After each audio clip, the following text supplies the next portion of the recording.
Hey everybody, Scout Crafty here again. Big thank you to everybody for your thoughts and well wishes on passing that stone. I'm still waiting, but feeling much better. And so I was able to kick out a little video. It's not really much of a restoration, but I hope you enjoy it. So let's get to it. Okay, today's project, I can't do any heavy restoration yet. Can't be on my feet too long until I pass the stone, but I did have something that I really wanted to show. It's getting close to Christmas time. This is a great Christmas gift. I don't know, a lot of you might have seen it, might have not. Pretty interesting. Utica Tool Company, and this is a Utica Handi-Kit, you could see here. Utica Tool Company, founded in 1910 by a bunch of businessmen in Utica, New York, because they wanted to have a metalworking company in their town, and they have been in business in the same location since 1910, and they make all kinds of cutlery. This was one of their gift tool sets. Before I show it to you, let me do a quick cleanup on it because it's been in this package for, you know, how many years, I don't know. So let's clean up a little and we'll get to showing you what it is.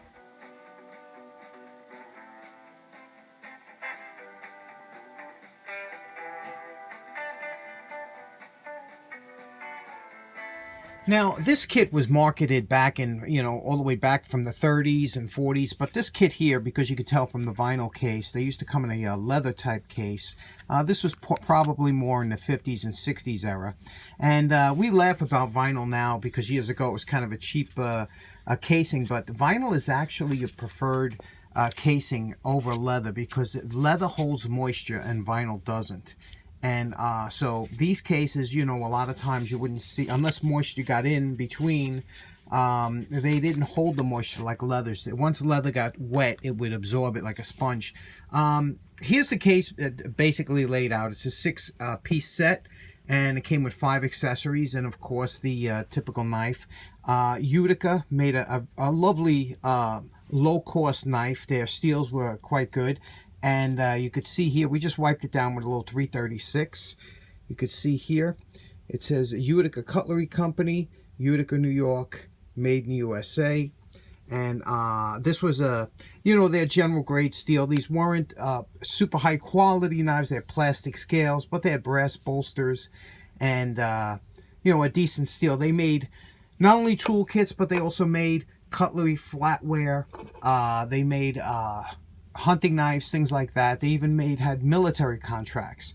Now, what's so interesting about how this works is when you saw these were basically given as gifts and things like that, and let me show you how they work. To insert one of the accessories into the knife here, you can see this side has the regular blade, so it's a thin profile if you want to carry this in your pocket. It's not a bulging knife like a Swiss Army knife that might be a little wider.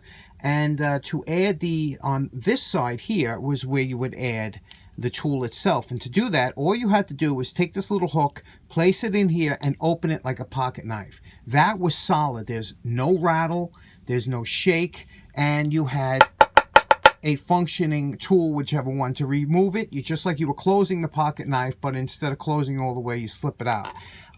Here you had your screwdriver. Same way, once you opened it up, it was a solid piece. Very nice the way this works compared to some of the other ones that didn't have such a great capturing device. This one here, as you can see, is a file. And how this file works, just like either a nail file or a small metal file, works very good. This here is a type of awl. And how the awl works, again, it clips in, and you could use this to start leather work, punching holes, widening holes, and general awl work. And finally, we have what's known as a bottle or a can opener.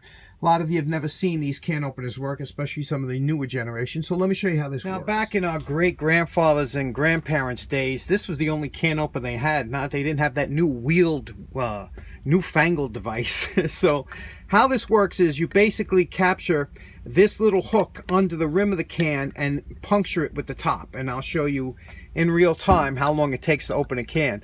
So I do it, since I'm righty, I kind of work away, and you press down, you puncture the can like this here, and then basically you just turn the can and backing it up as you're turning the can, and it makes quick work of opening a can. Now, again, it's not as fast as the wheeled openers, but you can see what I'm doing. I'm just turning the can slightly, about a 1/4 of an inch each time, and pressing the knife down into the seam of the can while hooking the other side here onto the lip of the can.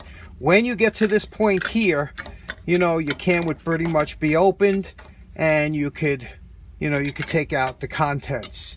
In this case, green beans. Now, before and after, I always wipe down the tip with a little bit of, I use regular rubbing alcohol, but I always do that just to clean off the tip, then remove it again. It goes back into the case, and basically this is how this system would work. So in closing, that's our Utica Handi-Kit. This is a tool chest in a compact form.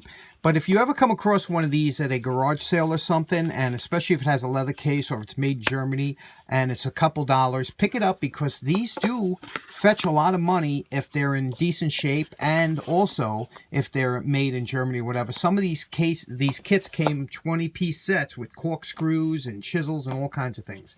Anyway, I hope you enjoyed this little presentation. Thanks so much for tuning in, and have a nice day. Bye-bye.